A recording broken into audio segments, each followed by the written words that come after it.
Welcome to the Sacred Rebels podcast, where we discuss life after trauma as we question societal norms and shatter stigmas. Are you a woman who longs for a sense of community and understanding?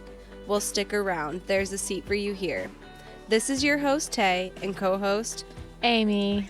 We're just two best friend millennial moms and entrepreneurs navigating life and motherhood while on a spiritual healing journey. We don't do surface level, and we're definitely not your typical moms. So let's dig deep. We plan to cover it all and take you behind the scenes as we share our personal experiences. Learn more about the holistic side of healing and introduce all the incredible humans we've met along the way. Join us as we, let's be honest, probably overshare the good, the bad, and the ugly side of healing. We hope to help you step into your power. Just want to give a trigger warning for anyone listening. We talk about the loss of a child in this episode, and that might be hard for some to hear. So listen at your own risk. Hey y'all, welcome back to another episode of Sacred Rebels. This week we have Kaylan here. Amy will introduce her after we start off with our deep breath. One hand on the heart, one hand on the belly. Breathe in through the nose.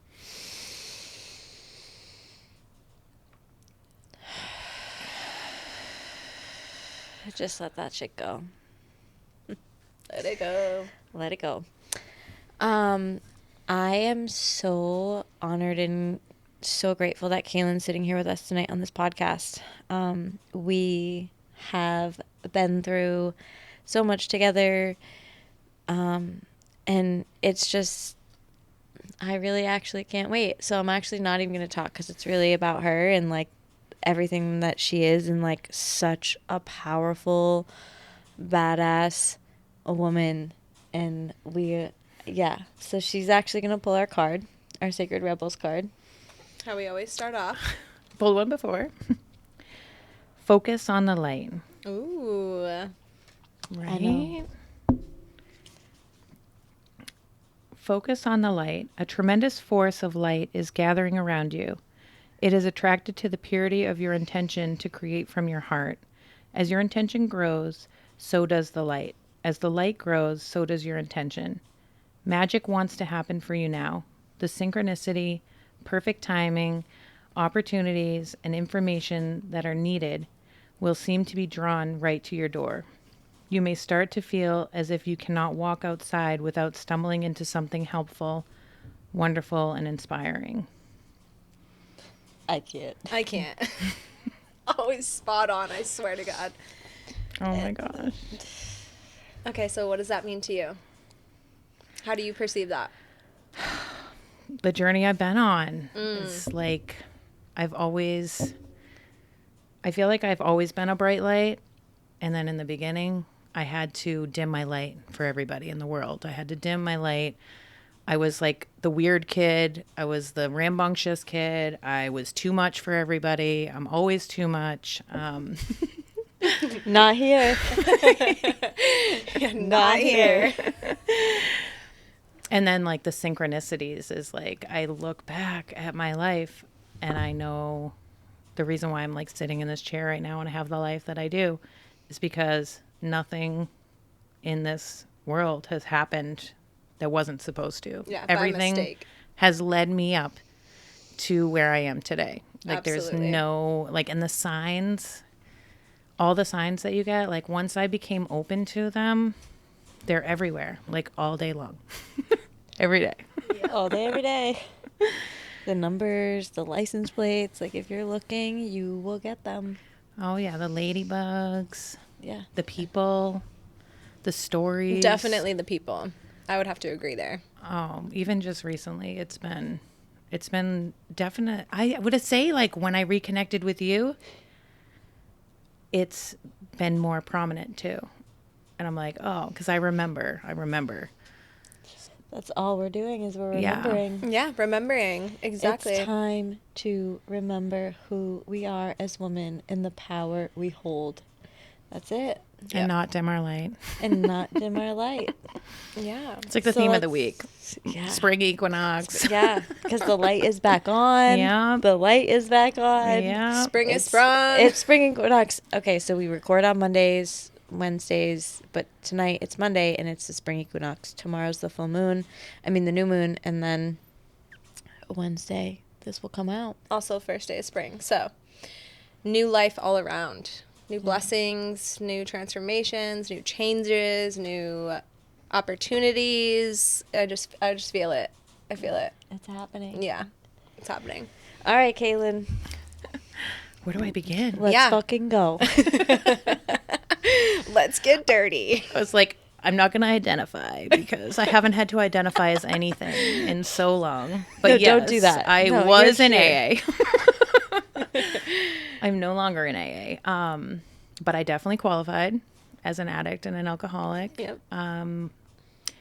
My whole life, I think that the second that I put something in my body that took me outside of myself, I wanted more. And I wasn't like willing to go inside and like figure it out. What was it that I was blocking? What was it that I was numbing? Whether it be constantly having a boyfriend, constantly having a drink, constantly having a drug. You know, I like watched, well, this is a weird thing. So recently I had another boyfriend die, and then I like did the calculations, and I have like 85% of the men that I've dated are dead. And I was like, whoa, Wow. that's kind of That's crazy. so sad. It is. It's really sad. Yeah. Like even like my earliest one was like 13 or 14. Like death has literally been a part of my life Wow. forever, as far as I can go back. Like even guys that I was just like interested in, and like there was going to be a chance, like they died next week. I was like, no, this can't be real. This just can't be real. But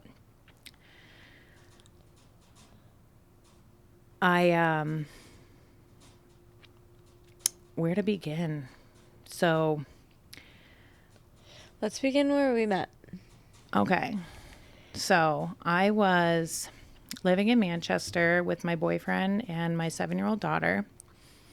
I was struggling so bad. I had been in and out of AA. I had a little bit of time, a couple times, which is like 8-9 months. How And it long ago was this, just for reference? About 12, Okay. 12, 13 years ago. Oh my God. And Holy shit. Yeah. yeah. We've had a long journey. Yeah. So when I came back, I knew that there was like a young people's crowd, and I knew that there were like people that were active in it. So I called a woman and I was like, hey, she's on the seacoast. And I called her and I was like, I need help. I need a woman. Do you know anybody? And she's like, yeah, call this number. So I called this number. Meanwhile, I don't have a license, but I was still driving because that's what I do. Of course. Yep. Yeah, I spent 5 years without a license because of that. So I didn't have a license when we met either. And yeah, well, that's what I mean. You didn't have a license either. So I get on the phone with you. I think you were like under a year sober. Yeah, I was 9 months sober. Yeah, 9 months sober. And I was like, hey, I'm hurting. I need help. And she's like, are you willing and able to do whatever it takes? And I was like, sure. Did not really know what that was meaning, but I was ready. Yeah. So she is like, well, I don't drive. And I'm like, well, I don't drive either. Yeah, we got this. I was like, okay, well, we'll figure it out. And then she like gives me her address, and I'm like, dude, you're in walking distance.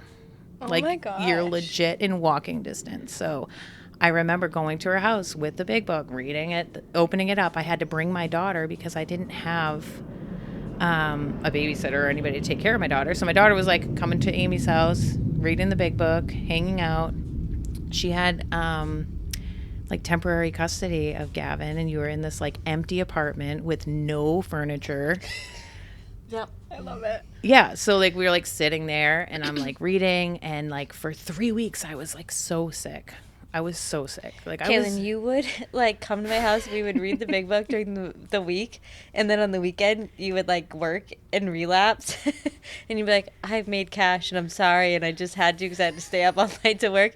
And then we'd start the big book over again because the rules. Just like you had to start it over, which was like such a waste of time, but we did what we had to do. Started over every single time. Once a week, restart. Oh, and I would like go into meetings and raise my hand. Like I was one of those people like at every meeting telling you how much pain I was in, like how bad my detox was and my skin was crawling. I like crying, begging. But I'll say that, you know, when I was really struggling too, and like I raised my hand and everything that was happening for me, like that is the beautiful thing about AA, right? Like the community does show up for you. And I was raising my hand, like saying how much I miss my son and like that I had gotten through this breakup and all of these things. And a lawyer took my case from me pro bono to get Gavin back then. Just because you had the courage to speak up. I had the courage to raise my hand and be like, this is what's happening and this is what I'm doing. So it's like, we do these things and, you know, here you are. So my friend, this is like how sick I was. My friend was like, hey, I'm heading to Lawrence. And I was like, oh, I'll just go for the ride. Like, this is like 3 weeks in. It's a Friday night. I'll never forget it. It was like a Friday night. I was like, okay, I'll just go for the ride. I start texting Amy while I'm on my ride down there. And I'm like, hey, I think I made a mistake. No shit. I was like, she's like, okay, pray, you know, like you can get through this. Hit me up when you get back. I didn't hit her up. I was like, the second we got in my house, I was like, oh yeah, I'm not turning that up. Yeah. But it was weird because I was like deathly sick for 3 weeks. And then like I used that night and I like viciously got sick. It was like the first time I had used. And I puked. And then the next morning I woke up and I felt fine. And I was not sick anymore. And I was like, okay, I can do this. Like I can do this. Yeah. I feel okay. I remember I was like, Jesse had his kids. My boyfriend that I was living with, that weekend we went for a bike ride and it was, you know, pretty magical with my kids. And then I just kept going. It was like one day at a time. So Amy had like a little posse. She always had a posse. But we all like planned this like Friday night, go up to Dover and go to the CA meeting. And I was going to get my 24-hour chip.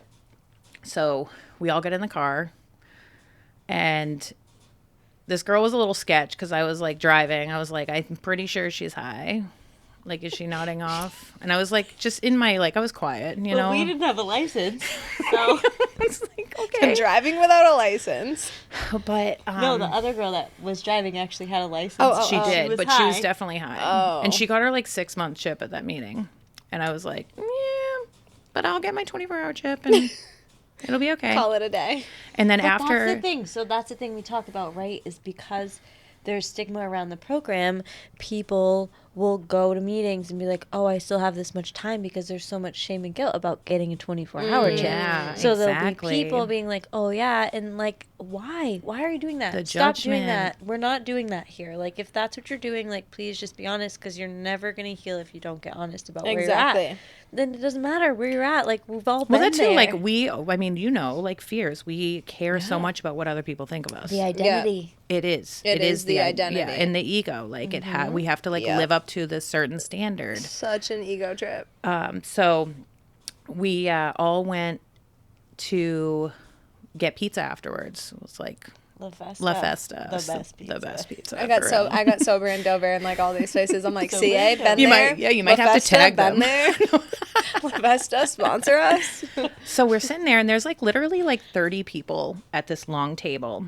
And I just got my pizza. You have to like stand in line, wait, get it, sit down. I started eating my pizza. I looked down at my phone. I had 36 missed calls, 37 missed text messages. I was like, what the fuck? And I was like, I got to go outside.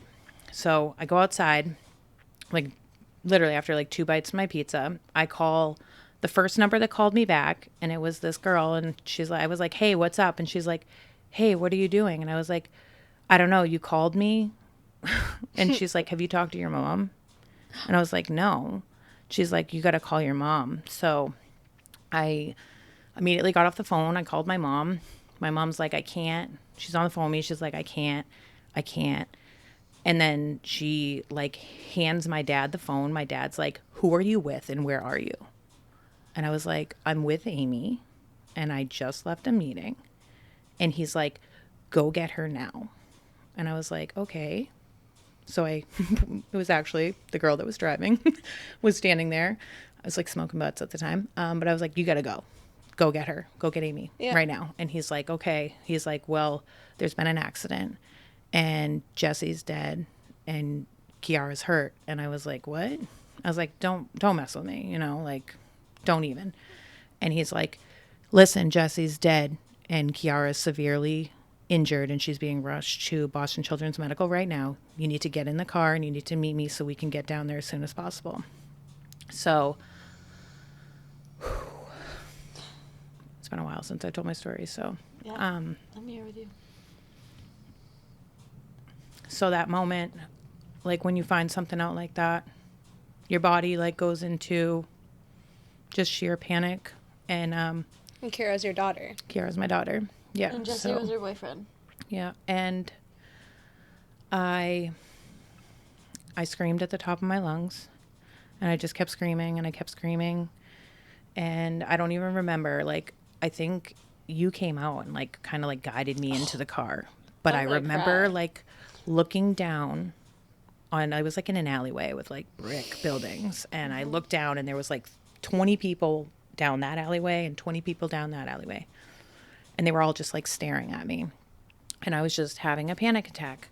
I get in the car. I'm sitting in the backseat of that car and I'm like, I can't do this. I'm going to die. I'm going to die. I'm going to die. Oh my God. I'm going to die. I can't live through this. Are you kidding me? I can't live through this. Are you serious? Like, how am I going to do this?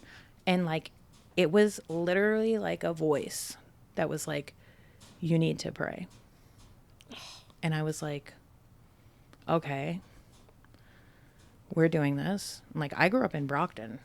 We don't like surrender or get on our knees for nobody. Like that was like a big no-no that we were not going to do. Not going to do that. But I felt so compelled and I looked at Amy and I was like, Amy, I think we need to pray. Like we have to pray. So like we're in the back seat. She's sitting with me and we turned around. We got on our knees and I just remember praying and asking for strength. We did a third step prayer. Yeah. Yeah. We said a third step prayer in the back seat while the person was driving, probably intoxicated, but we held hands. It was like one of the most powerful moments, and I'll never forget it. We were on the floor of a back seat of a car, holding hands, and we said the third step prayer, and we prayed, and you looked at me, and you said, Amy, I don't know why, but I know I'm going to be okay. Mm-hmm. Oh, I can't. Yeah. So, like, I legit, like, sat up in the seat and, like, the rocking was gone, the humming was gone, and, like, nothing but, like, serenity.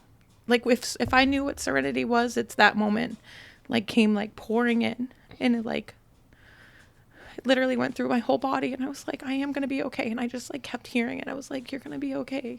You're going to do this. Like, you're going to be okay. Oh, my God. And I've had it since. It's so crazy. Like, I was just, like, given this God gift of serenity to, like, walk through this crazy, horrible situation. Because your sister was in the car, too. My sister was in the car. She was the passenger. Mm-hmm.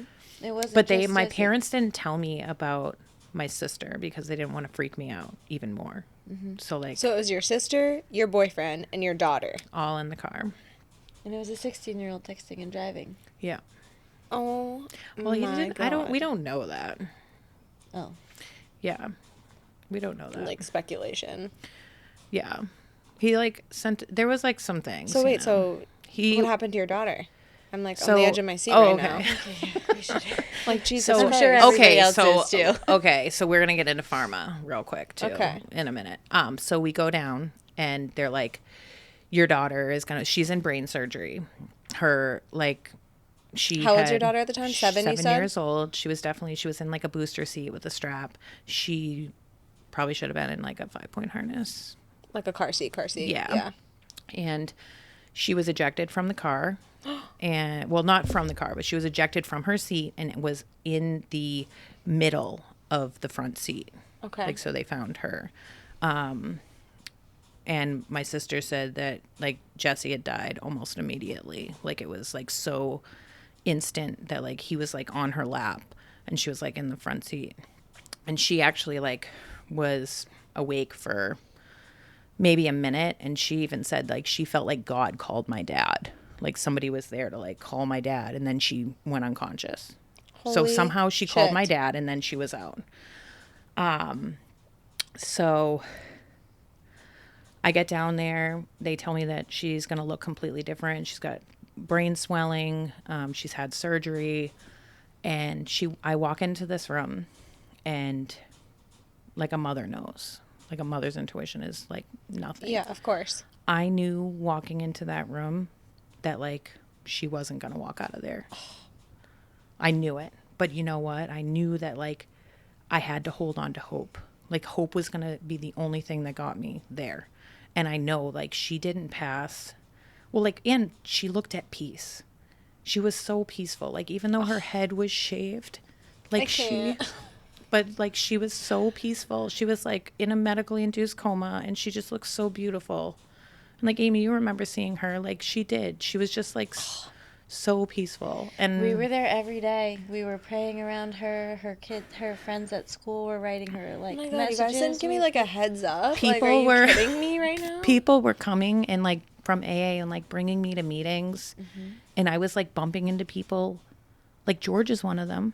Yeah. He's gonna be on, isn't he? George, I was like in Boston, and the next day somebody hits me up to go to a noontime meeting, and we go, and I'm like, oh, a coffee shop. I want some coffee because I wasn't sleeping. It's like, so I go into the coffee shop, and I'm like, George. His name was by then, but I was like, hey, what are you doing here? And he's like, I've been a year sober, and we went to rehab together, like years before that. God. And I was like, oh my gosh. So like this is like the synchronicities that was There we go. mentioned in the thing earlier. So there's like Yeah. lots of these things. So many synchronicities. And me and Kaylan, the synchronicities between the two. And backstory, George is nourished. In the Vedic meditation, we shouted him out last week, so now we'll shout him out again because we brought it up. Synchronicities. Shout out, nourished. They're amazing people. Jillian, Yes. George, Sydney, Unreal, Yes. do a nourished event. Yes. Maybe we should be sponsored by them. Right? Maybe once they get bigger. We're going to Italy. But yeah, so we were going, and we were like in the parking lot, like praying. It was everybody just rallied. And Jesse died. See, that's beautiful. And that's something that I want to make sure that we touch on a lot. It's like the Yeah. community of AA definitely was Yeah. beautiful, and they were there to help me stand when I couldn't stand. And so that's like Yeah. something I never want to take away from the program, because the community fucking rallies. Oh, like I they wouldn't- fucking rally hard for Yeah. for you. Like Oh yeah. And so like this is where like the holistic thing comes in, where I'm like, I think back and I'm like, oh my gosh, every single day, 3 times a day when I was with my daughter, a counselor comes around and tries to prescribe. meds. So I was like, hey, I am an addict. I don't know how many times I have to tell you this. This is like the 3rd day in a row. Don't come back here. And they're like, you need to sleep. We can give you something to help with the anxiety. We can help you sleep. You know, you need Yeah. to like, we can do something. And I was like, don't you understand? Like, I'm here like can't- hanging on by a fucking yeah. thin- So I'm like, thin wow. Oh my gosh. And like, I think of like all my friends that I know that have like lost children since then. And like my whole body cringes because I'm like, if they're in a hospital, they're going to have to deal with that. And like, that's more addicting than anything. Like I abuse those drugs, and you want to like just hand them to me for free, become lifetime customers. Because my child, you know what I mean? I'm going to have to I'm like, grieve no, and I'm do all getting, this. yeah, I was like, I'm going to get through this, like by myself. Dude, I had no idea. Like when you said that Kaylan lost her daughter, I thought you meant like she had like a miscarriage or something, not that like her 7-year-old daughter. Oh my gosh, you didn't even know. I had no fucking clue. Oh God. Sorry. Like I'm like in shock right now. And And you I were just so like a power of example. Like I feel like I just can't like I don't know what the fuck I would do if I lost my daughter. Yeah, well, it's I just have to say, not only did she lose her daughter, she lost her fiance. her- your boyfriend. Were you boyfriend or were you he had fiance? just recently got divorced. He was Okay. like finalizing divorce, so we could like. But you move guys were forward. living Yeah, together. we were and living he was together. in the union. Her landlord kicked her out of her apartment. Oh yeah, at so the, I was like- evicted. Like my daughter died November 1st, and I had to be out of my apartment November 6th. Yeah, And then I had to make an amends to her later on. Dude, which was, talk like- about being fucking tested, bro. Oh, yeah. It was like test after test. It was and like are early you ready? sobriety. Like a week sober. Like, let's touch on that. Like, Wait, how was- did was you? it a week? I was 2 weeks. I was And like 2 weeks you sober. stayed sober through this. Well, my sobriety date is October 13, 2012. And your daughter's date is November 1st, okay. 2000. So you literally stayed sober through all of this. all Like, of this. Completely sober. unfucking real. Yeah, and I just want to say, I remember I was 9 months sober, and I remember calling my sponsor, and like I wasn't even a year sober at this point, still sponsoring a bunch of people, trying to navigate getting Gavin back, and like everything else. And I remember calling my sponsor and being like, "Yeah, this is what's happening, and I'm not qualified." I can't fucking handle this. And Help me out, I please. can I'm not Imagine. qualified. And she just said to me, she goes, "Yeah, Amy, you're not. And that's okay. But God is. And you're not alone. And all you have to do is show up for her." And I'll never, like, that was it, right? Because that's it. Like, all I have to do is show up. And there is never going to be a single thing in my life that's going to happen to me that as long as I'm showing up and I'm fully participating in the reality of life, that I can't handle, or that we That God can't can't handle either. God can't, yeah. God like, is everything. because it's not me. Yeah. I had God is nothing to do everything with or it. he is nothing. Yes. Yes. Yes. And God was everything in this.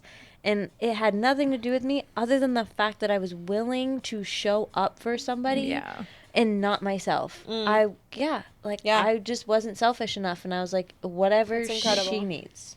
So like I knew I needed like help, but I will say, so like Amy, I didn't do any of the rules. I didn't do any of the rules. Yeah, I don't either. The rules Oscar. are made, thank you. The rules are made up. I That's didn't- where we I are. didn't made up. follow Okay, any I was like, I Witnessed it broke all. them all. Okay. I mean, I was a stripper in sobriety, so fuck the rules. Yeah. Literally 3 years sober, I was a stripper. Yeah. So I literally did not live by any of the rules. Yeah, no rules. The rules are made up. One of my favorite sayings, like somebody had to make them up. Other than, what do we say? If you don't The have golden anything, rule. if you don't have anything nice to say, don't say anything at all, and Yep. be fucking kind and do your best not to do harm. And if you do harm, because we're human beings, fucking say sorry and try not to do it again. Yeah. So the rules. So like Fuck the rules. I literally was Got in a relationship. well, no, before that, when I first got sober, I had like a ton of weed to get rid of. And I was like, I will just sell it because I'm not going to like throw weed away. That's like throwing money away. And so at this point, you're like 2 weeks sober. yeah, I'm like 2 weeks sober. So that's like frowned upon. in I the got AA I got community. evicted. Yep. And So you're just I trying to had make ends meet. Like you just yeah. lost your fucking daughter. Yeah. You're trying to make ends meet. Trying to get rid of this weed. Trying to And do the she's right thing. Living with me. So Living I with was like- Amy. Selling weed. Can't even imagine what that was like. My house was just the The crash trap house. house. The No, trap it wasn't house. a trap house.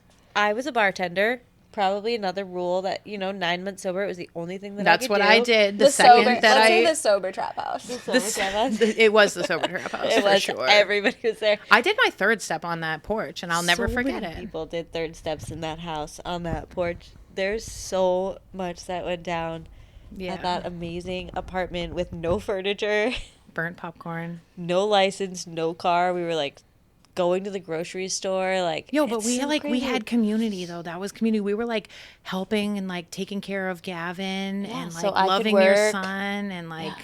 just making it. Yeah. And it was Mia. We had Mia. She was 19. She wasn't. She was 7 16. Oh, okay. We did her prom. We did her makeup. I sponsored Mia. She was 16. She was amazing. She still is amazing. Mia's amazing. She should come on here. That's Yeah, we'll have her incredible. on here for sure. That's incredible. Yeah. She's a nurse now, like a traveling nurse. She's not even. She got out of that. She's like in alternative medicine. Oh, even better. She's like killing it. Lives in Yeah. Florida. Yeah. Yeah. But she was a nurse because I remember I was like Oh going yeah, to she's speaking definitely and a everything. nurse. Yeah.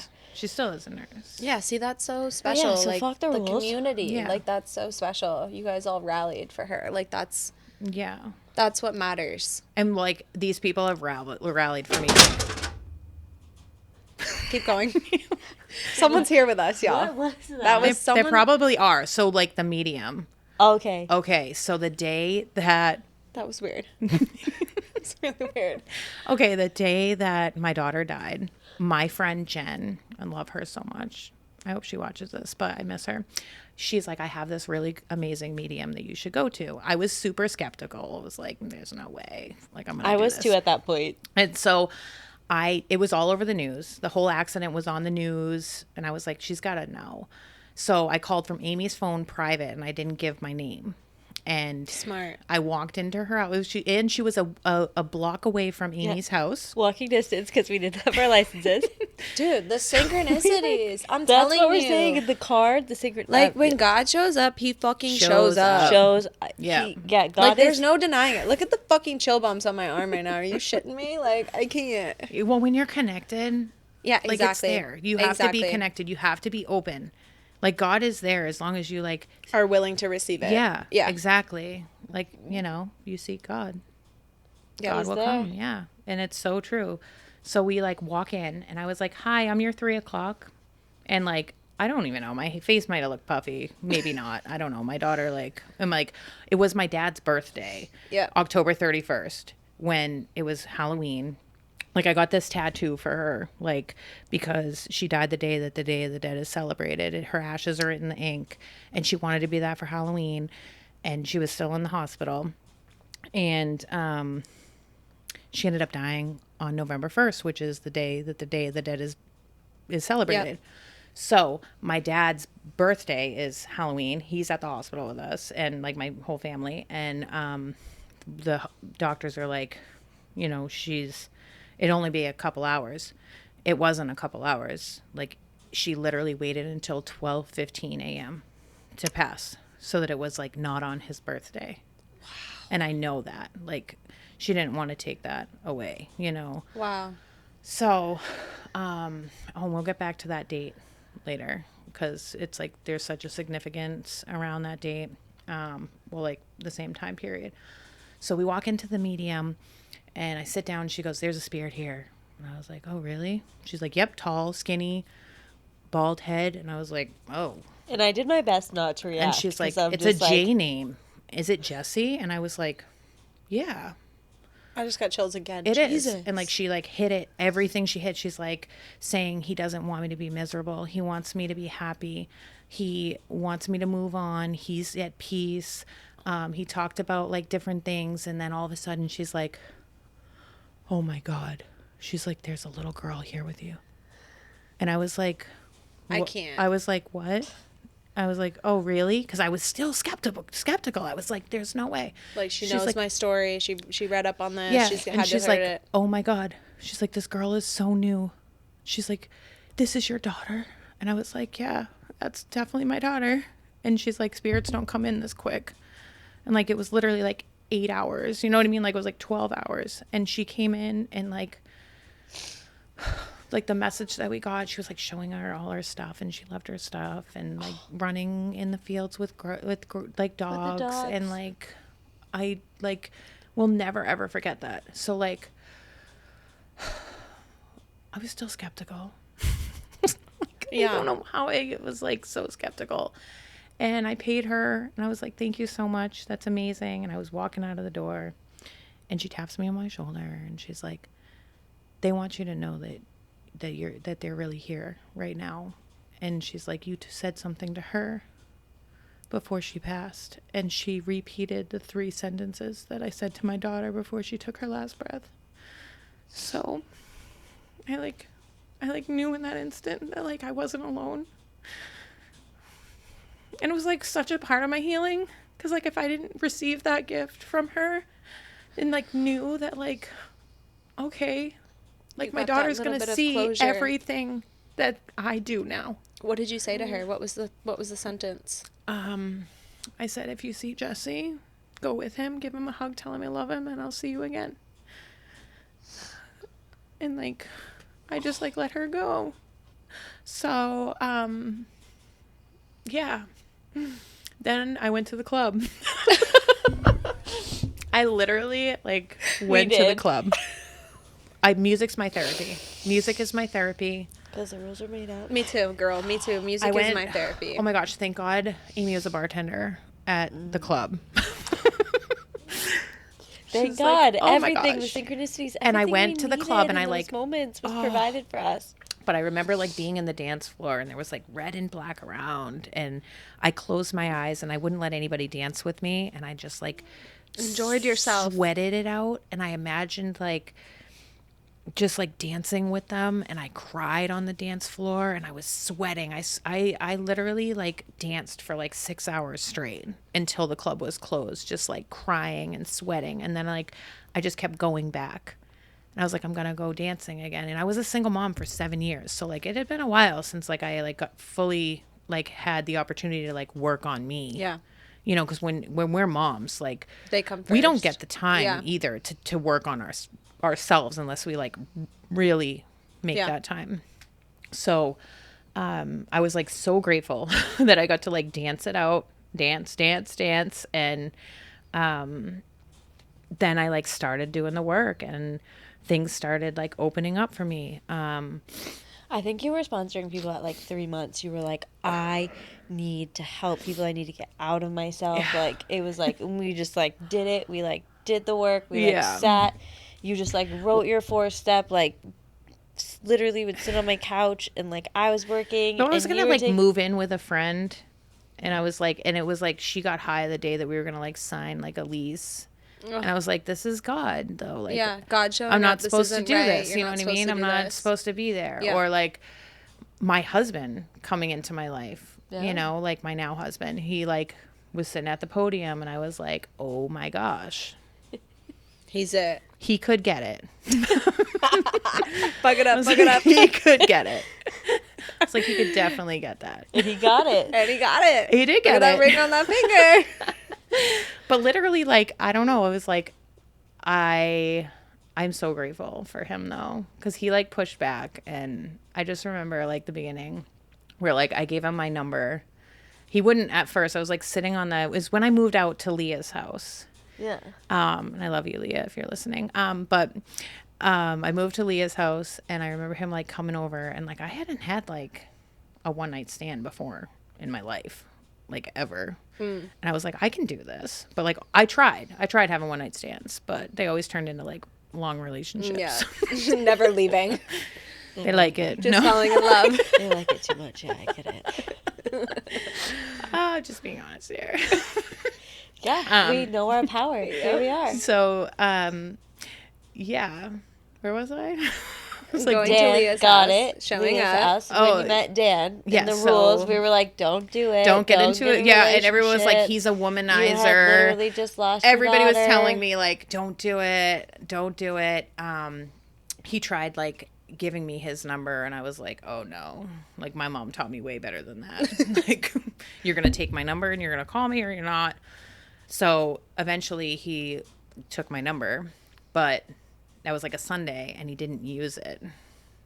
So I was like at the next Sunday meeting, and I saw him, and he'll say this is like he has his own story, you know, but I saw him, and he's like, hey, what's up? Like on our smoke break. And I was like, no. I was You like, didn't no. call me. I was like, a week is way too long, bro. Yeah. I was like, I'm You all fucked up. set. You I was missed like, your shot. you made it. I was like, you made it very clear. I'm good. I think Well, it was like, here's the I got thing, like sat down in too. my seat, and I had a text message. It was like, thank God.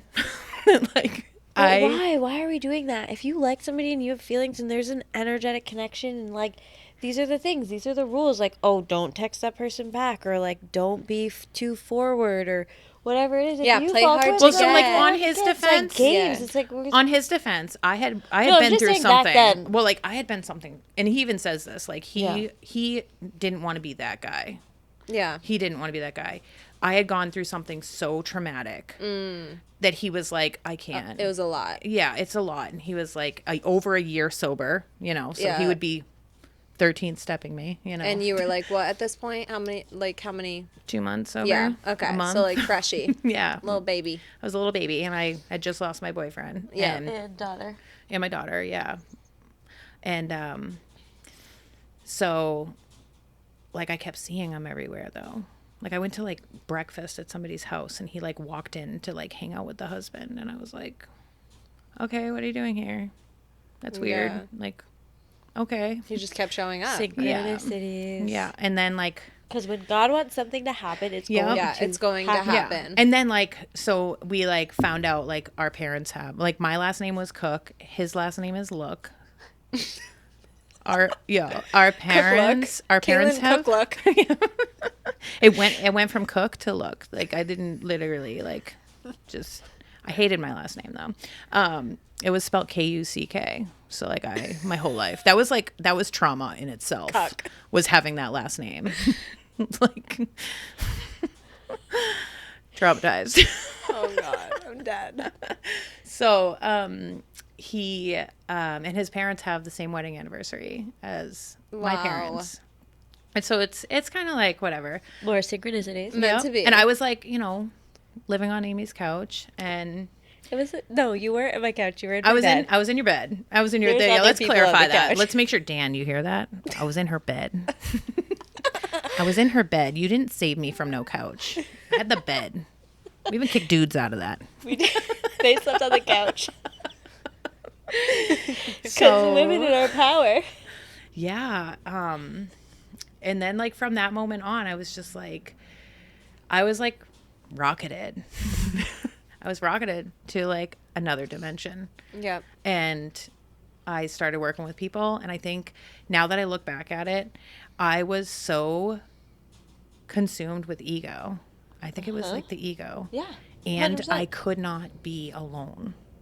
That like I had to consume myself with helping others. Yep. So I just like anything. I think like one time I had like 17 sponsees. Yeah, It was like a tally. That's fucking unmanageable, That bro. is completely not okay. That's unmanageable. yeah. How the fuck? Well, none of them called me. Let's be honest. Yeah, Well, seriously. there was a point when I had 13 and everyone was calling me on a regular basis. And my life was just so consumed with everything else and Yeah. everyone else and my ego being full and like the wolf pack, all this stuff. Like I'm sorry. Yeah. So so I should talk a little bit about my healing. Before I got sober, my parents are amazing and like Super supportive. very supportive. That's amazing. But they've done like a lot of work on themselves. They did like I think April last week was talking about it. I've done Landmark. I did Landmark. Yep. I did You did Landmark when you were a wanna child, do like, Landmark. I did it when I was a teen. I teenager, did 'cause teen you got to Landmark. Landmark as a teen. I saw which is so I cool. saw the Yeah. So I program. did I think I did it when I was like 16 or 17. I definitely want to do it still. Yeah, it's so good. Just Back for the and running. honestly, It's just back for and running. yeah, I just want to do it for the Yeah. experience, honestly. Yeah, was it's definitely great. good. It's so good. And then I did Sterling. And then after I got sober this time too, I actually went back to Sterling and like started volunteering, which also provided a lot of healing experiences Yeah. for me because I got to like relive that. Yeah. And I got to, sure. really dig deep and Yeah. and get like that stuff that was like the AA could never get out for me.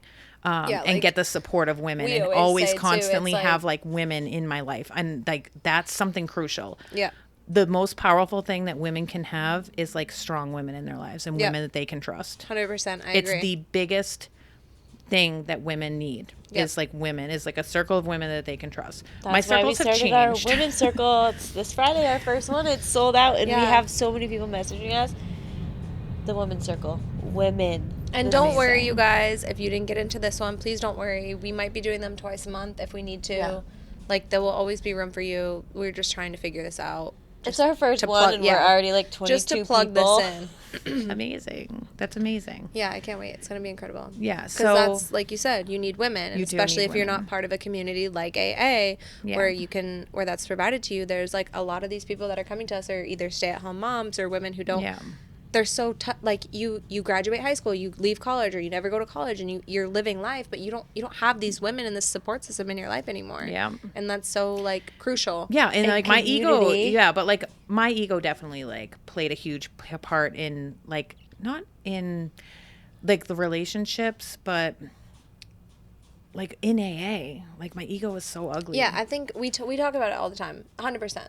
I look back at Here's it. the thing. It's Here's always the thing. like, what am I gonna wear? Who am I gonna see? What are we gonna talk about? I'm always like pre-deciding what I'm gonna say. Who am I gonna it's like- save? Yeah, like who am I gonna save today? Like you're not God. You're not gonna save nobody. No. Here's No. the thing about ego, and it's a part of us. It's who we Yeah. are, right? So it's like once we start to have a deeper understanding of who we are, our ego just becomes who we are instead of having to fill it and fill it and fill it. And Yeah. like, you know, like then it becomes something we label as bad. Yeah. But my ego fucking saved my ass. Yeah.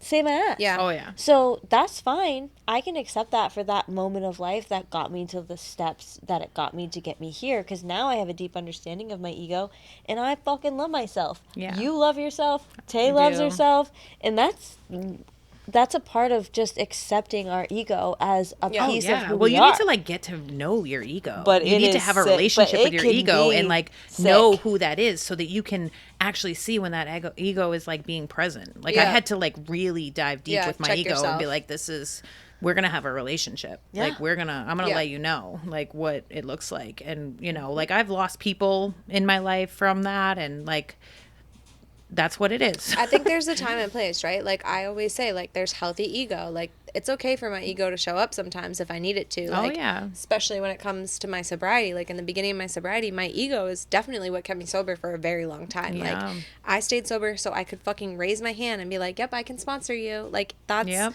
that's just what it was. But in my mind, that was a healthy part of my ego to be like, "You need to keep showing up as this person so you can continue to do these things and be your most authentic self to get there, Yeah, to get to that point." absolutely. And now here we are. Yeah. Yeah, Fucking and I mean, 12 you years get like you later. get gifts from helping other people. Like you get the biggest gifts from Every time I'm having a bad day, my husband will text me and be like, "Turn your thoughts towards others." Like that's another thing, we always carry the principles with us, right? Like we're Yeah, not in A anymore, but it's absolutely. like if I'm having a shit fucking day, dude, I swear to God, his first text to me is like, "Babe, have you thought about anyone but yourself today?" And I'll be like, I love that. "No, You're always like, I fucking haven't. Nope, I'm sitting in my shit." roasted. Yep. Like I'm just sitting here fucking thinking about all the terrible things. He's like, "Yeah, why don't you text one of your girlfriends or text someone and ask them what they're doing today and see if you can go see them or like what they need today." Yeah. Like get the fuck outside of Yeah. yourself. I'm like, "Okay." Yeah, so where we were like 17 sponsees deep, I like God had a plan. Like I ended up like moving in with my husband. I broke all the rules. I Same. was Same. bartending. Like I don't even know. All the things. All the things. that you're not Just supposed breaking to do. all the rules, yeah. we were. So Well, that's like the thing, right? Okay, so here we are. I mean, for me personally, I had been on my own since I was 16.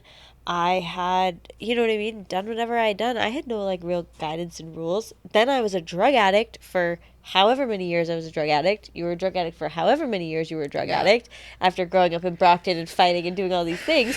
And then you're like, oh, wait, now I got sober. Now I'm just supposed to be this amazing stand-up citizen and just definitely figure it out. I'm still not a stand-up citizen. Oh my god! But like, and then it's like, but it's like they like it's like the fear of relapse. You know, Always. if you don't play by the rules, you're gonna push-ups. die. Yeah, Wait, you're it's gonna the gorilla die. doing That's where I was push-ups like, in the oh, back. like I had to like deprogram myself from that. I'm still like part of me I think will always still have this like it's fucked. I'm trying. Yeah. Like little things, you know, we talk about it all the time. Like if I'm out and I'm like gonna get a drink, or if I'm at the liquor store, I'm like, holy fuck, is someone gonna see me? Am I gonna get in trouble right now? Like, are you fucking kidding me? Like, Somebody's going to see me yeah, buying a bottle. it's of never beer. about like if I'm ever gonna use drugs. Like, bro, you couldn't fucking pay me enough to stick a Yeah, needle in no my arm kidding. again. Like, you literally couldn't pay me enough. But it's always that thought of like, am I gonna get in trouble? Am I doing the right thing? Are my kids gonna be mad that I'm like, you know, whatever it may be. It's like that fucking Yeah. programming in our brain that's just like, nope, you relapse, you die. Yeah. Yeah. You Dead. died. We're dead. We're dead. We're dead. Yeah. I know. I should have been dead like 4 years ago. Yeah, let's get there. Okay, so yeah, Let's so get I there. got So we sober, broke all the rules. broke all the rules, but you know, did all the work. All the work. Did all the work. I think I've been through like the steps like 3 times. Yeah, that's the thing. Two Right? or 3 We were times. doing I've had 4 like steps 4 or 5 over. different sponsors because I moved to like all different places. Like I lived up in Burlington for a month, but I met all these amazing cool people. Like I still talk to these amazing cool Yeah, that's women. the best, like, meeting the people. yeah, and then I went to Virginia. We bought a house in Virginia. I had a baby in Virginia. Amy, like, we'll get there later. We'll talk about like the babies. Like Yeah. Amy and I both had like we stopped being friends. Yeah. Like close friends, just from like drama and AA, because that happens. And like we both had kids that are exactly like 2 or 3 weeks apart. At So we the have same both time. have a 6-year-old. We both have she's gonna be 3 in like a week. Yeah. No, April. Yeah, and my son just turned 3, so we have a 6-year-old and a 3-year-old. We weren't talking at the time, and then like that's that synchronicity again. Like All the synchronicities. yeah, we both have like there's Pregnancy at the same something. time. Yeah. Yeah, like She got married, I got married. She had Ruby, I had Xavier. When did She you get had married? Cam, I was had, June 2016. I was June 2019, but I got married in summer solstice in June 2019. Okay, mine was June 19th. Yeah. So our wedding That's so anniversaries were a crazy. couple days apart from each other too. Wow. Insane. Yeah, that's nuts. That's nuts. Not even like communicating either. Not communicating. Yeah. So, had like some really cool spiritual experiences like through the program, like even down there. Everything Yep. was great. We moved to Martha's Vineyard. We take this like big leap. I love how you just moved all around. I love that. I'm serious. Like, I would love to just like move all around. It was like definitely like needed to happen, and I'm glad it happened, but we definitely like ended up where we needed to end up, and we had to go through what we went Where through. you're meant to be. Like, I mean, we went through like some really crazy experiences, some lows, some highs, some, you know, when I was in Virginia, when we bought our house, I was like so lonely. That's like really what got me out of there, because I had no community. I had nothing. We lived in like a gated community on a lake. You know, it had like a community house. After you had Ruby, we would like connect every once in a while. Oh, of course. and, Yeah. that. We There weren't was like just, close though. No, we weren't close. We weren't close. We weren't like, Like you we know, were. like we were. Yeah. Thunder buddies. Yeah. Thunder buddies. Well, The best. so when we went to the vineyard, like their Cadillac problems were a lot different. Yeah. Yeah. I was like, oh, I was like trying to find somebody that like a sponsor that had like a big book background, and they all said this like one woman's name, and I was like, where is she? Is there a big book meeting? They're like, what? I was like, okay, is there like a 12-step sponsor anywhere? And they all said this name. So I was like, does anybody have her number? So I met her. She was amazing. I loved her. We did like cookie swaps and stuff. Like, it was great. Cute stuff. You know? But then But it wasn't the dirty work. it wasn't the dirty work. what you needed. no. Yeah, because we say this all the time. There's only so many times you can do the 12 steps. Like, Yeah. how many times are you going to keep doing the 12 steps before you're like, okay, this isn't cutting it. And I was a new This mom. isn't working. Yeah, I was a new mom. Like, I think Ruby was a year and a half old, and a little over a year, and I had a miscarriage. Okay. So, and it was actually my miscarriage happened literally like the same time that my son was born, like the same day, like as my son was born, like 5 years later. So he was my like Wow. baby Rainbow that baby. came next. The rainbow baby. Yeah, around in his birthday. Wow. And he came on his due date. Wow. Yeah. So My The God, Bible was born if on God his shows due up for date. anyone, I swear to God, it's like, it's for everybody. I know, but the synchronicities in your story are just like mind blowing to me. Yeah. Truly, I think everyone is going to think this is so powerful. They're all there. Everybody has them. You I just know, gotta see 'em. 100%. I believe that too. You're gonna see him now. You better message me. And I'm just going to be like looking out everywhere. Here's my sign. So I all of a sudden it like triggered something in me because I had lost my child, Yeah. you know, in a car accident. Yep. And I like dove into like always helping other people that I don't think I had any time to like You never be really with dealt myself. with it. Yeah, you never really. And I think like, it's so important that we like have to be with ourselves Yeah. and learn what it's like to be with ourselves. Do you know how hard it is? Feel it Yeah. to heal. Yeah. And so I lost it. I had reoccurring nightmares happen where your trauma was trigger resurfacing. warning. Yeah. Trigger warning. I was having dreams of how my daughter Ruby was going to die, and like visions. Like it was like very vivid dreams. So that I would wake up in a panic, sweaty, and then I would all day think about this dream, and it would happen every single night that I went to sleep. They were like, pray, meditate, pray, meditate. And I'm like, I'm so broken. So I went like 6-7 months of like just going to meetings, talking about it, trying to ask people for help. I went through 10 different therapists. Like I was like 6. I did a couple online because there's not many available on Yeah. that little island. Yeah. And every single one of them, like one of them, I love it when like people like hear that I don't drink and they're like justifying their drinking. And I'm like, why is my therapist justifying her drinking to me right now? Because like she like literally would like, I would come back the next week and she's like, you know, I only drink like 1 glass of wine. a night. And I was like, I don't give a shit. Cool. What you do. What I'm the here fuck for you me. do? I'm like, can you listen to me? like- I need you to help me. Yeah, well, they would like hear my story because I'd have to like tell my story, you Yeah, know, and then over I would and go over. back the next week and they'd be like, "You're so amazing. Oh my God." And I'm like, "I'm fucking broken. Help me. I'm fucking dying. Yeah. I'm here because I need fucking help." Yeah. And then one of them was like, "You need to wean your daughter." I was like, "Bitch, you are fired."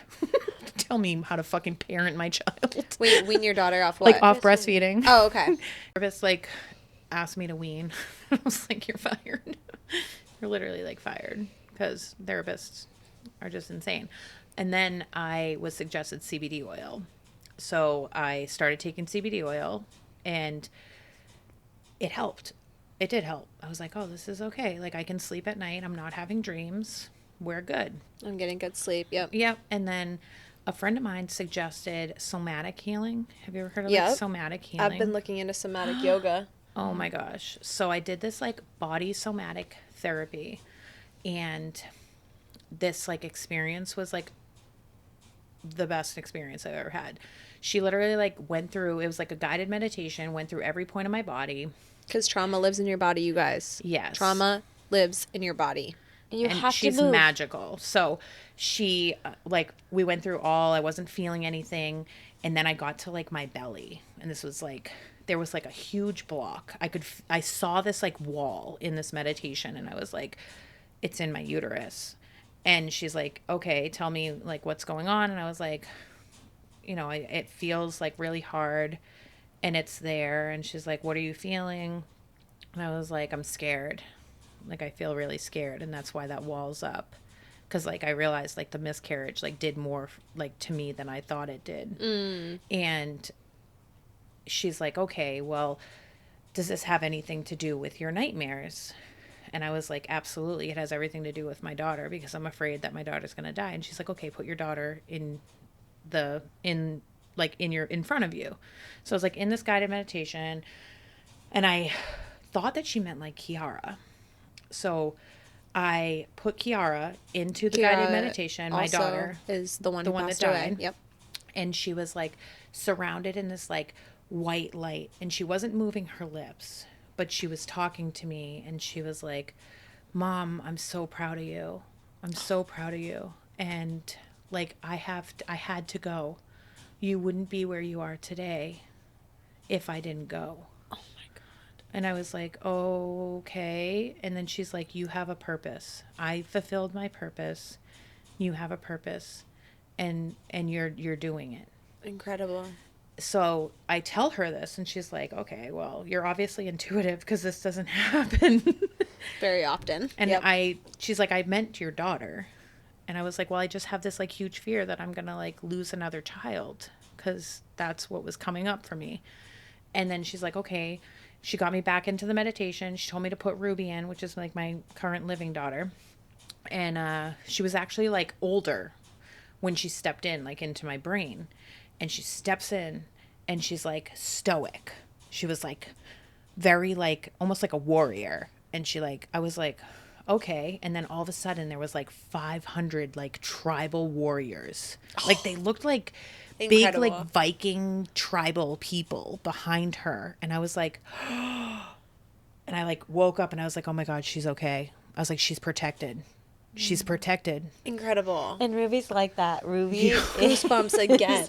Ruby is. You do meet Ruby. Ruby's definitely, she is a warrior. Her and X are the same, and they're just like savages. They're just Yeah. like out. Yeah, I they can't are. wait. And her presence, like she's just like a big presence, and Yeah. she's got it. Yeah, she does. Got it. So at that moment, I was like, oh, we're good. So for 3 months, I was fine. I didn't have nightmares. Like the somatic healing worked. And then they came back. And I was like, oh, no. So I went back to her. I had a really good experience, not like the experience I had before. And the nightmares came back. And I was like, all right, something's got to give. So I started doing the CBD oil again. I was getting like the highest quality because like I had done my research about like I became like a obsessive with research. Yep. It was I like was the same way. like everything has to I need to like know. I'm like I love knowledge. Me too. Like I need to know. I always like my brain always has to think or I have to like look into everything. So I was getting the highest quality CBD. it costs a lot of money. It costs a hell of a lot more money to live on Martha's Vineyard. Yeah. Like we were already like just getting by. We were like putting groceries on a credit card, like just struggling out there. My husband was working, against breaking the rules, working for the family liquor store, completely sober because he was going to take it over. And that's why we moved there. Yeah. And his friend had like a CBD pen. And I was like, oh, so he brought it home from work. And I was like, all right, I'll like hit it. I had never seen like a CBD vape or anything like that. It wasn't a CBD pen. It was the THC. It was a THC pen. And I literally hit it like 6 times. Oh, God. So I was we so go. fucking high. Blasted. I immediately went to paranoid Yep. because I was like, oh my God, I just relapsed. I just fucking relapsed. And everything I've fought for Your whole and lived identity for just came and crashing down. Oh yeah. And like I didn't call nobody in AA. I called my mom. I was like, "Hey mom." I was like, I'm high. Like I just took this pen that was supposed to be CBD." And she's like, "Go fuck your husband." And I was like, Yeah, Mom. "Okay." Okay, Ma. I was like, "Oh yeah, my mom's got it going on." Like thank God for my mom. I wouldn't be alive for my mother. Same. Like, My mom's the best. all All our moms. I think all our moms and are like pretty at fun. my, All our moms are but at amazing, this yes. time, like my husband was like definitely at a low, like there, like we were like financially insecure, like struggling, Yeah. and that like really like it sucks. And like I was like, we were like doing our best to like be together and like be happy and like just make it work. And we're like, the end is coming close. The end is coming. We were like looking for something that was gonna like fix it. Yeah, like the And- light is coming. yeah, and so he was definitely like depressed, and he'll say it to this day. Like he was definitely at a low. So, we had like bomb sex that night. I was like, oh yeah, this is amazing, and I went to sleep and I didn't have a nightmare. And I was like, the next night I only took like 1 hit, and then I like called my sponsor and was like, I'm definitely doing this. So, like I'm just it's working. I'm sleeping. I'm going. Yeah, and so like. But back up, those like 6-7 therapists that I went on, like on the island that I went to, Yeah. within like 2 visits, they had diagnosed me with like PTSD, manic depressive, like, I have a high blood pressure medication that you can take. I'll prescribe you this, prescribe you that, prescribe you that. I was like, I don't think you understand. Like, I don't want to be on I'm not trying On to get on a meds. pharmaceutical. Like, Yeah. I don't give my kids Tylenol. I'm not going to be taking Yeah. something like that. I Yeah. don't want that. So I went, the more natural route. And from that moment on, we were living in a legal state. My husband, started growing. He started doing it with me. His attitude completely changed. Our relationship Same. completely changed. He was like so happy. And like life was like, we were fun. We were like fun parents again. And like we were going and having like fun and enjoying life and like being in the moment again. And it was just like the best decision that we had made. Yeah. Still I to this agree. day. agree. So we like, he was 4 like, years he later. became like a scientist. How many years? How many years ago is this? Over 4 years. Yeah. Yeah. Yeah. Over 4 years ago. I'm not dead. No, I I say am the so I like, say- I'm so happy though. Like, yeah, and I say the same thing. Like weed just helps me relax. It helps me stay present. If I'm like literally going through such a bad day with my kids and it's been like absolute chaos, like Yeah. I will literally go take a minute to myself and I will come back and I am way more present, way more patient, way Yeah. more able to handle things that like yeah, I was like the fun mom. It was like Yeah. super fun. So I Like, I able made to my own relax. medicine though. So my husband grew it. He became a scientist, grew it. I made like my own tinctures. I was making like my own lemonades. My mom friends loved me because we were Yeah. all just like having fun. We're going to the beach every single day. I lived like 3 minutes from the most beautiful ocean ever. I could see the Yeah, ocean from my incredible. house. Like it was paradise. And then we like COVID hit. Dun dun dun. Boom.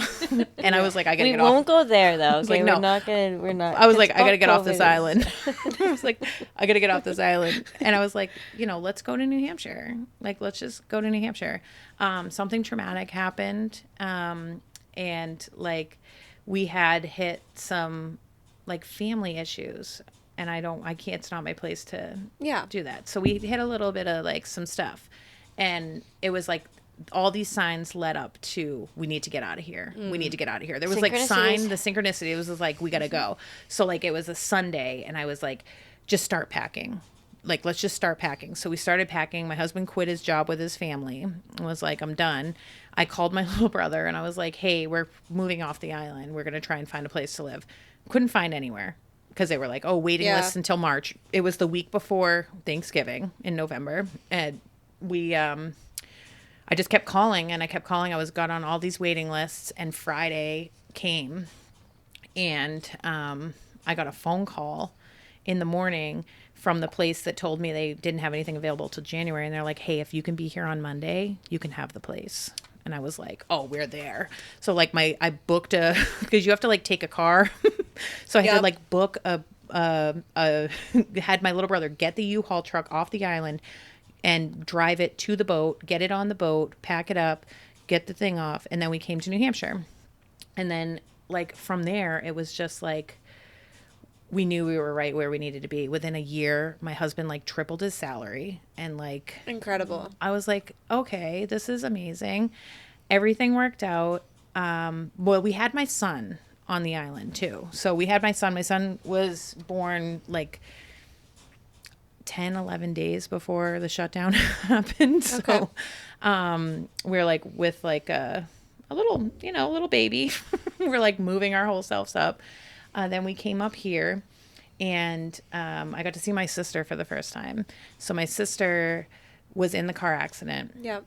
And so she obviously survived. Yeah. And we had a really rough relationship. Did anything happen to her in the accident or was she okay? Like she like broke her sternum and like she like held on to a lot of stuff from the accident too. Yeah, I bet. Because she had survivor's guilt. She had PTSD from the accident. I can't even imagine. So, and I kind of was like, when I was living on the island, I didn't have to see her or be around her because she was in active addiction. So I was like, really struggling with her. I always was like, I just don't want to talk to her. I want to get her out of my life. Like, she came to visit me one time on the island and she was like talking about like things that nobody should talk about in public. We went to like the nude beach. She like laughed the whole time because she like couldn't. It was just rough around the edges. She couldn't handle seeing a penis. It was like too much for her. I was like, stop, Quinn. It's okay. But so when I moved here, I had never made an amends to my sister. So I had her over for Thanksgiving, and that night I got her into my bedroom. And I'll never forget it. And I sat her down, and I used to call her fat. Is she she was bigger older than or me. younger? She's older, 15 months older. So we like fought. Like, I mean, we fought. Yeah. Like we like made each other bite curbs and stuff, and like threw each other into moving cars. Like fought. Unreal.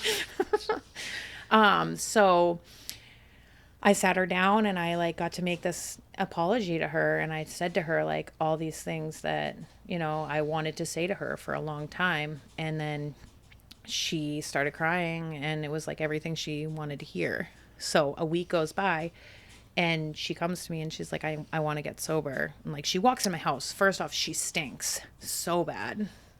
And I was like, I don't want you hugging my kids. I was like, can I just like, and she's detoxing. So she's crying. Now my kids have not been around. All of my friends, like since I left AA, all of my friends are not in recovery. All of my friends are amazing. They don't drink. They don't like do anything. They're just amazing human beings. Yeah, they're like just absolutely amazing. Yeah. And like in full in their heart too. Like I like need deep connection with people. And this is like we were just no talking surface about this. level. Yeah. We don't do surface Yeah. level. Don't do surface level. So she comes in and she's like, I haven't brushed my hair in a year. So I draw my tub. I'm sitting there. I'm giving her a tub. I'm brushing her hair. My kids are seeing her crying and shaking because she's got like DTs so bad. My kids have never experienced this. And they're just like sitting there and like totally observing all of it and like just being amazing. They just like literally let me take care of my sister. And so I got her a sponsorship. And she ended up at my studio. Yeah, so she went to rehab on a sponsorship. At Blueprint? Yeah, at Blueprint. And she did. She went to your studio a couple of times. I Well, had she never even came been at to your old treatment. studio. I was like, She it was must in be like treatment men. at Blueprint and came with Blueprint to the studio. Wow. Yeah. Yeah. So, oh gosh. That's incredible. So, Yeah, buckle up, honey. so I'm scared. she, I think she stayed sober for a couple months. And from that point on, I had a different outlook on addiction. I decided that, like, she came to the playground with my kids. She was so messed up. I was like, I don't even know what this is. Like, is it meth? I was just like, I had been so far away from drugs that I was like, I don't know what this is, but it's Yeah. crazy. Like, my daughter, like, we got in the car and she was like, Quinny was really weird. And I was like, I know. I was like, and I had to, like, have this conversation with my, she was, like, then 5. And I was like, yeah, Quinny was on Yeah, drugs. they notice things. I was like, Yeah. Quinny was on drugs. And she's like, did you guys ever do drugs? And I was like, yeah. She's like, did you guys go to jail? And I was like, oh, yeah. She's like, Daddy too? I'm like, yeah. Like, Oh, man. like, this is definitely like, Not a conversation lot. I was about to have right now. But we have to we, be like, honest. we live by the prison Exactly. too. So actually this morning we were talking about prison. She's like, do I know anybody in prison? I'm like, actually, Yeah. Right? you do. But she was like, yeah, but I'm like so honest with my kids. Like, No, that's just, good. That's what I Yeah, believe too. and they're Honesty is the so- best policy. Yeah. I'm gonna keep it open and honest Yeah, always. yeah, and I do, and they're just like, Because we live in a real world. Like, why shelter them? They have to have an oh understanding well, of and we don't everything live that's by going like on. societal norms. Like No. my kids don't fit into society. They do not. I don't want them to. I don't ever want them to like fit into a mold or put them into a box. Like I want you outside the box all the time. Me too. So Agreed. yeah, like no. So We're done with the box here. my sister, I decided to, and I remember hearing it somewhere, but it was like, love the addict, hate the addiction. And I was like, I'm going to love the addict. So like, I never brought it up. Every time my sister like came to my house or wanted to hang out or called me, I never brought up that she was high. Cause you can literally like tell, like, Of course. Of course. how you doing? Okay. Like the out of breath sound. Like, I that's don't what even- my it's like a mom would. raspy That's what my voice. mom would always say. Like, My mom's I- like, like, "Can you you can just take a instantly breath? tell. Like, My mom can too. you fucking take a breath? Like, She would always you sound know like as you're soon as I picked up grasping the for phone. air right I'm like, now. Yeah. like, You're high. I'm like, we know when you're high. Yeah. But I decided to like do that for her and like love her. And I'm so grateful that I did. Like so grateful that I did. Cause that whole year, like I just got to be present with her and she got to like show up and be with my kids, and Don't even fucking tell me. Yeah. so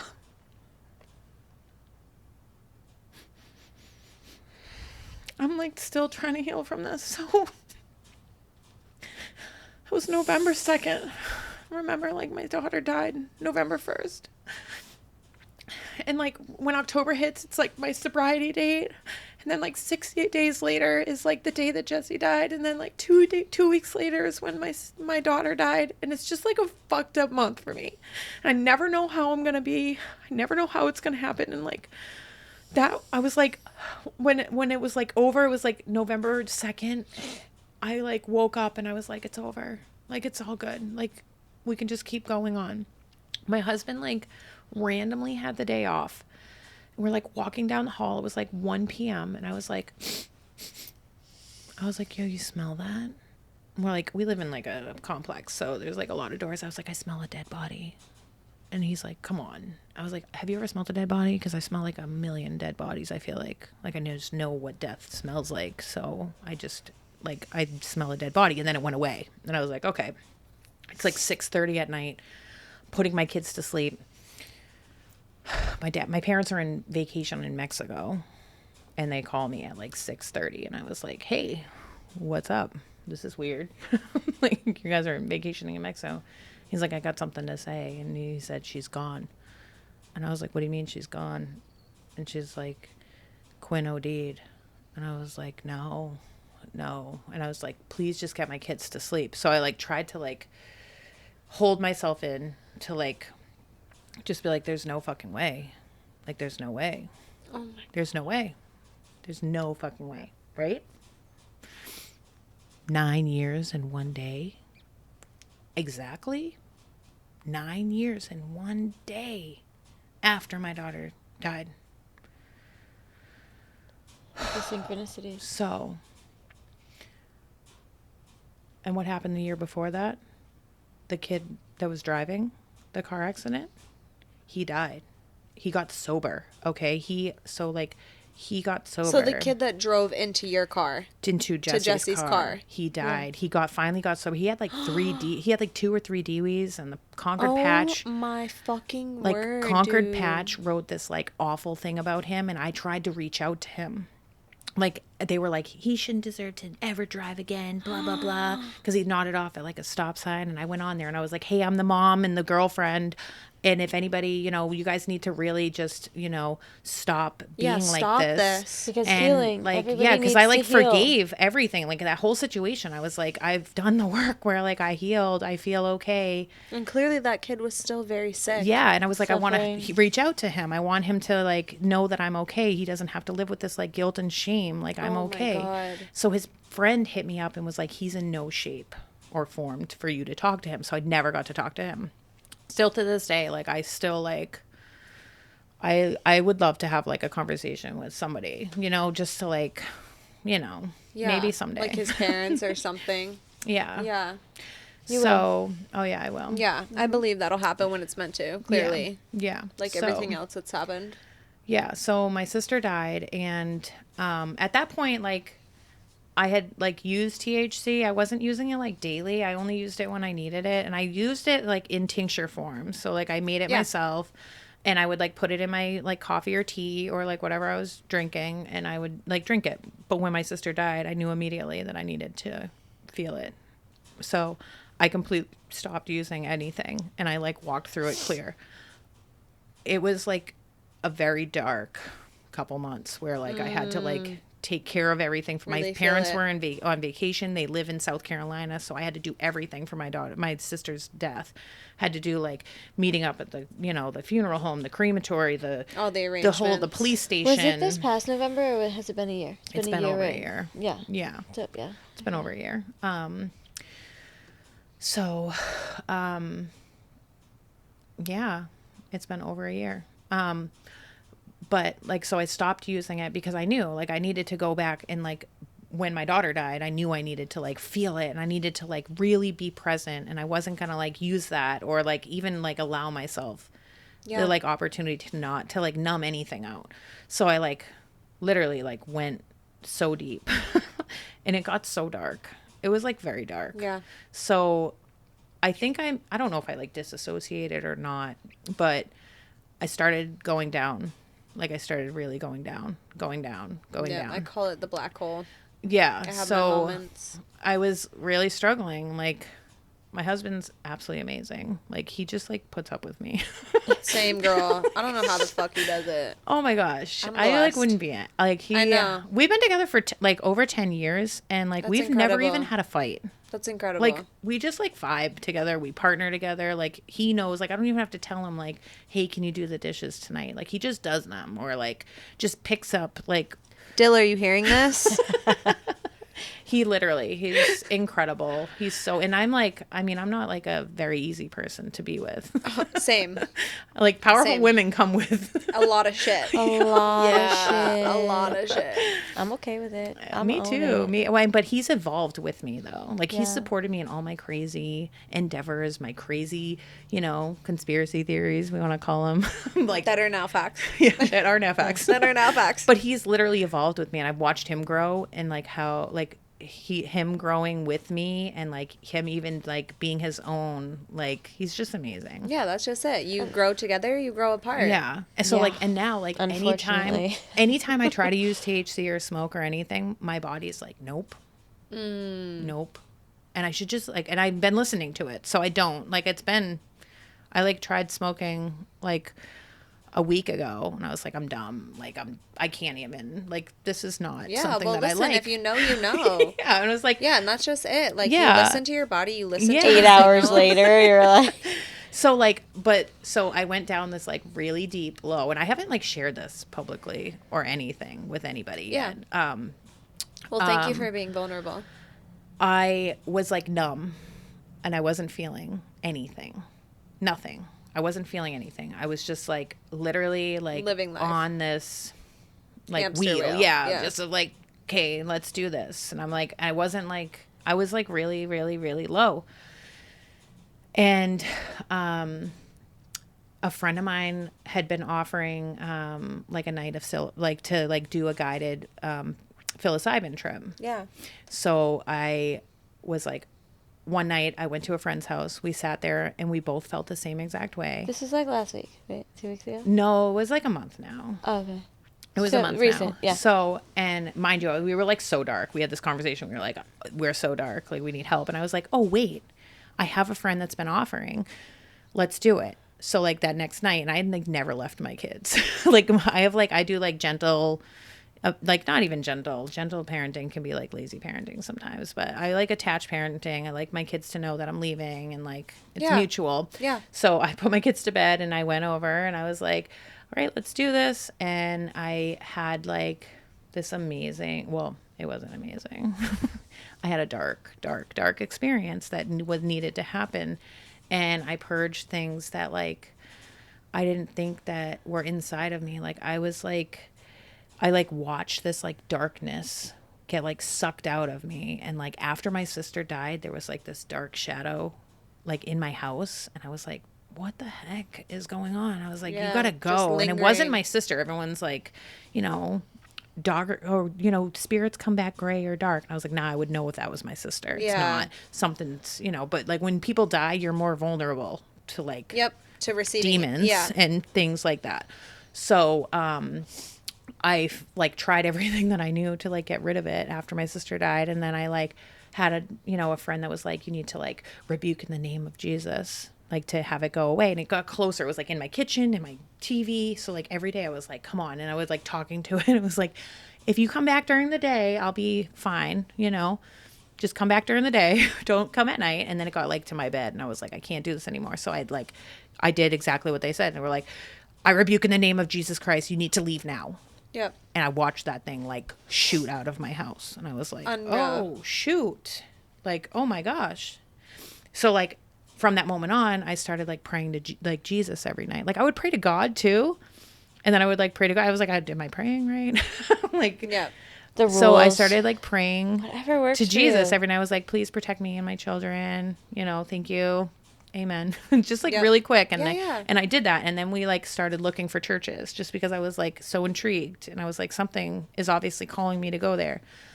We finally like found one and we go like to church now and like we love it. Like it's just something, Incredible. you know, it's community and it's, Yes. you know, a message. We get a message. They're The talking about like music. generational curses and stuff there. And like, I was like, oh yeah, this is okay. And like what was missing from that piece that we like when we left AA was that like God-centeredness. Yep. You know, like you walk away and you're like, okay, like we can do this. So, yeah, now we're, you know, we do go to church, but we've been like happier than we've ever been. And like, It's incredible. but after that trip, like it rewired my brain completely. I believe it. Rewired my brain. And I believe I've it. never felt happier in my entire life. Like it was such a shift. And then I did this like ecstatic dance thing that was amazing. But I'm just like, I'm so full of life now again. And I'm like, thank God for natural medicine. Yeah. Thank for God. holistic Natural healing. medicine. Like there is literally a plant on the earth to cure everything. Yep. Like I believe it. A mushroom, a plant, a flower. yes. Like plants give us oxygen. Yeah, so trees, you know, plants, like it's all so important. And favorite when my friend Monica, she runs a workshop here that we do. It's like plant care is like self-care, right? We just like water, sun, like nature, grounding, dirt, like all the things that plants need. Like we kind of need them too.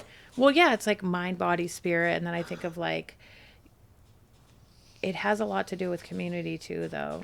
Like, I wouldn't be where I'm at if I didn't have the women that I have in my life. Like, I have this 100%. like tribe of women that like believe the same things I believe, that have like showed up for me when my sister died.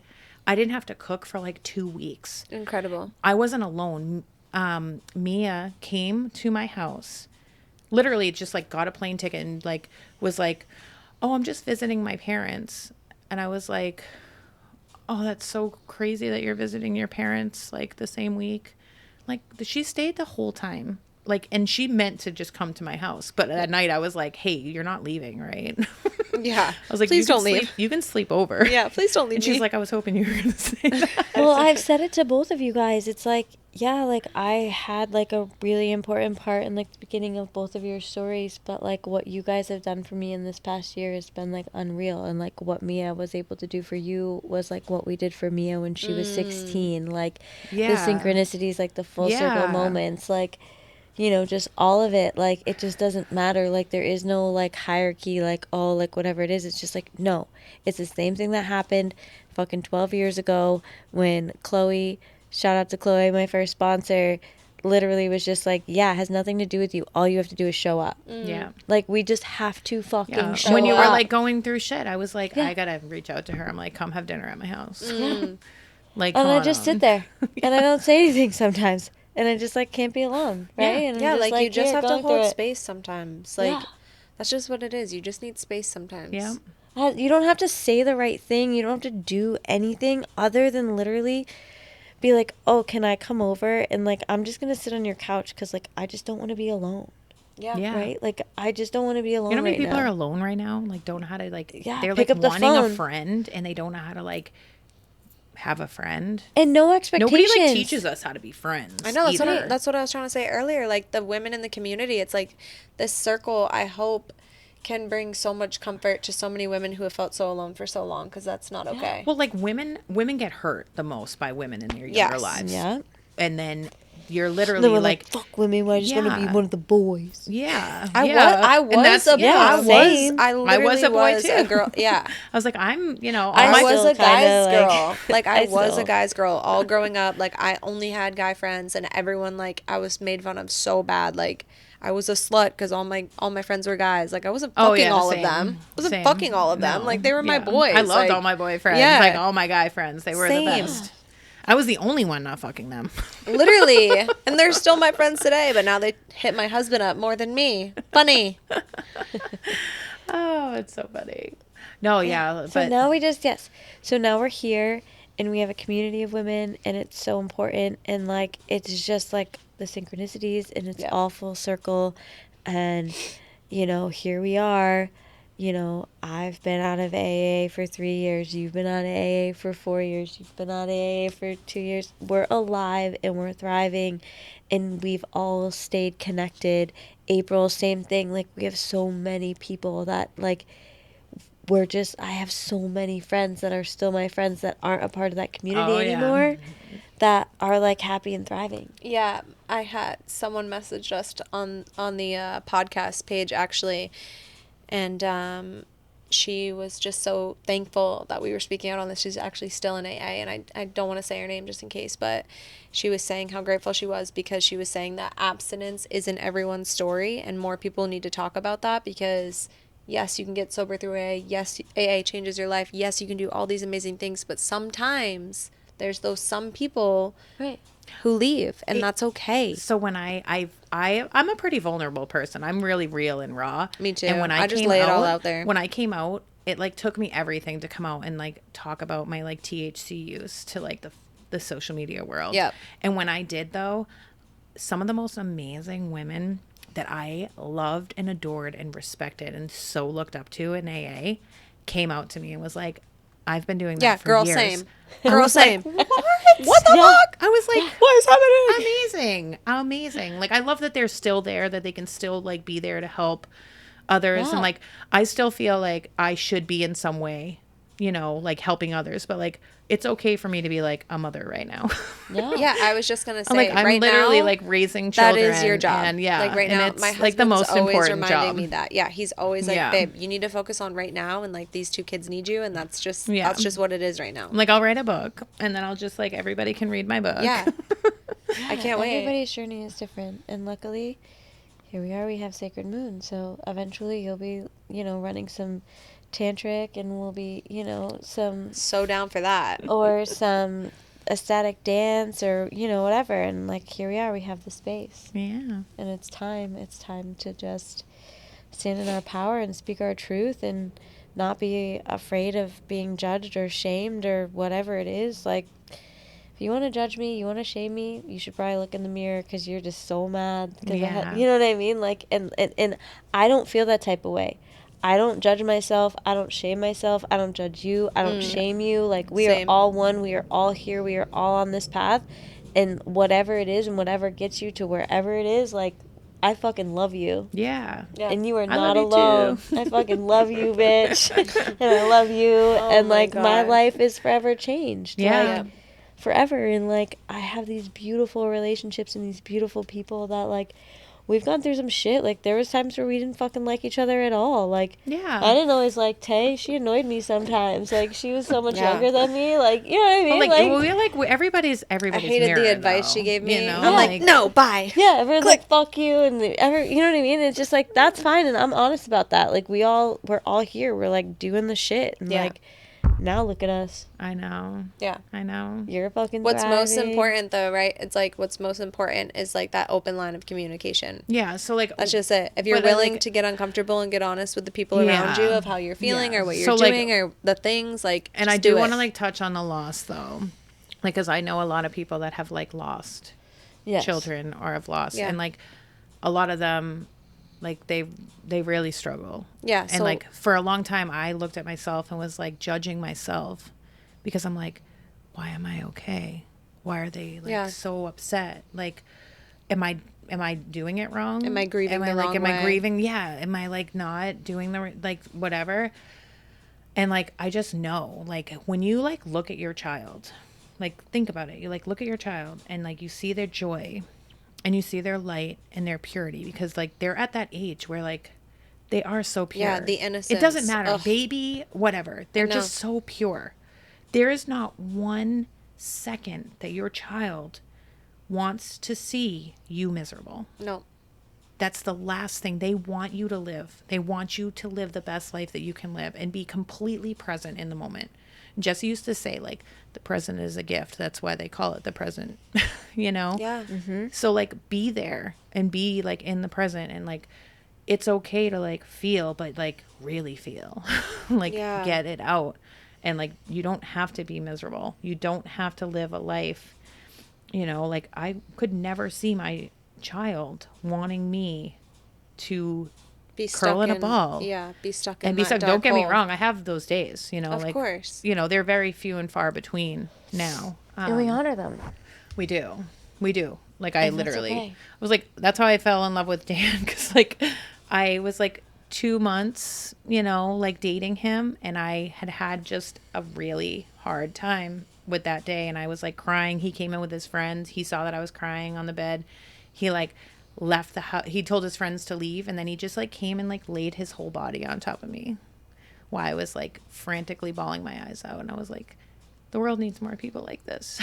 Because, like, he just, like, knew. He's Yeah. like, I don't know what to do, but I'm just going to, like, lay on you and just be there so you know that I'm there. Because I was, you know, like, when you really get into it and you're really healing, you're, like, punching shit and, Oh, like, yeah. you are screaming into pillows. Raging you are out. fucking, that's how you feel. You don't Yes. feel by, like, Yeah. like, Yeah. no, Get you're the angry. fuck out your body. Like, let's go. Let's Rage get out. the Dance. fuck out The fact that you now. danced and sweat and did those things when you were in the, like, screamed, those- screamed my head We off. didn't care. Like, we were doing P90X in my living room. Like, Yeah, yeah, we were thinking we were fat.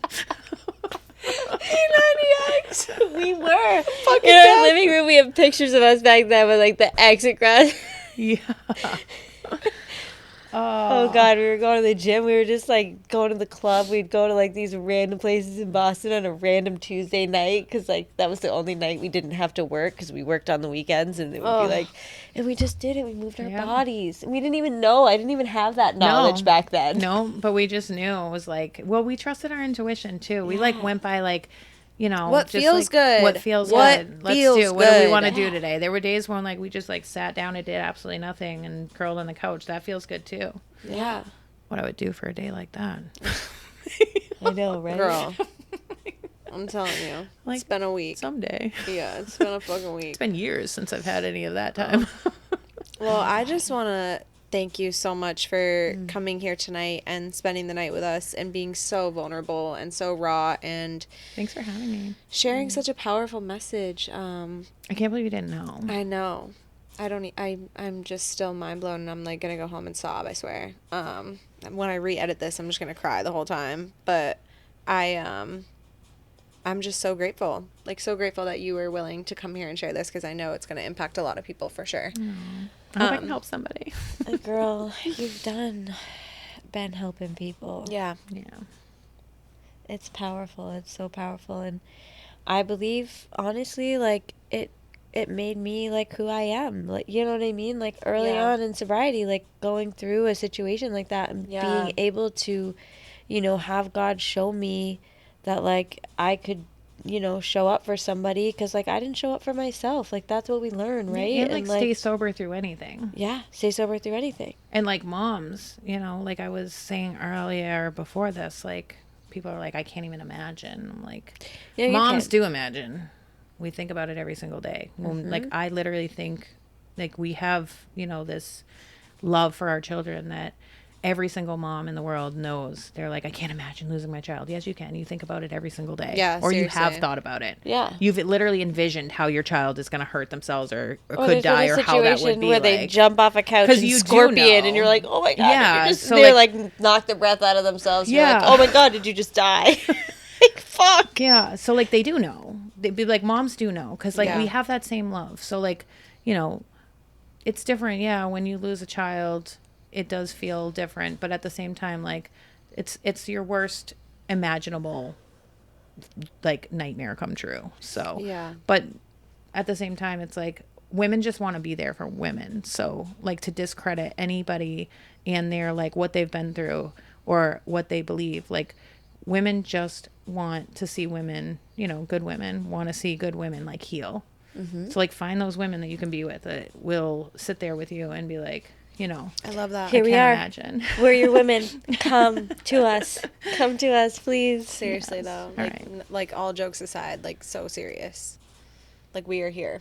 Yeah, and we're ready. We're ready to, like, make a big sacred rebel community Yeah. of women that are. Yeah, anybody struggling or anybody that's gone through, they can, you know, tag Yeah, me. we will be tagging Kaylan. You guys can reach out to Kaylan. Of course, me and Amy, as always, the podcast page, our personal pages, like, inbox is always open. Yeah. Yeah, we're here. We're here to support you and our, you know, our women's circle. And Kim, I'm sure we'll be at our women's circle at some point, and we're just here to, like, hold space and show up. Like, it's one of my new, like, favorite, like, sayings. Like, I'm here to fully participate in this reality. And, like, unfortunately, this reality is so disconnected from the feminine that it's, like, time to tap in. Yeah. We're tapping Yeah, in. we We're are tapping in. We're tapping in, I'm and that there. power is coming back. Yeah, getting I'm there. tapped in. We're getting there. We and are. like it's like sexuality, sensuality, like divine, like power, like all of Yeah, it, movement, heart space, like, grounding, yeah. nature, like get outside, feel the sun gaze, put your eyes to the sun when you first wake up in the morning, cold plunges, go to the ocean, like do things that make you uncomfortable, like like we're here. and- Sunning your genitals. yeah, sun your asshole. Yep. It's the best thing for you. We live in. We love it. There's nude beaches in Martha's Vineyard. We're out here. Can't wait for the summer. No shame, no guilt. Like, it's just authentic. And, like, that's it. We're dirty too. Yeah, we talk dirty to the things. It's okay. Yeah, it's all right. All right. And we're here to be free. Yeah. Should Fuck we patriarchy. end this how we start this, with a big Yeah. deep breath? Big deep breath. I have a runny nose. I'm like, oh, God. We all do. I was I was trying not to to sniff this whole time. I'm like, Yeah, I've been sniffing. You know, I got kids. Here we go. Right. I don't know. Can I breathe through my nose? all right. One hand on your heart, one hand on your belly. I didn't say it before, but if you're driving, please don't do that. Please pay attention to the road, but take a big deep breath in.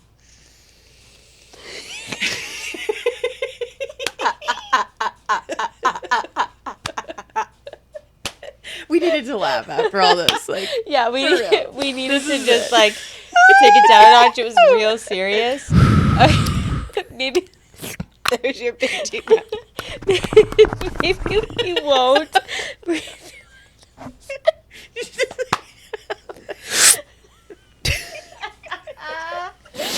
We love you all. Thanks for listening. Thank you so much for listening.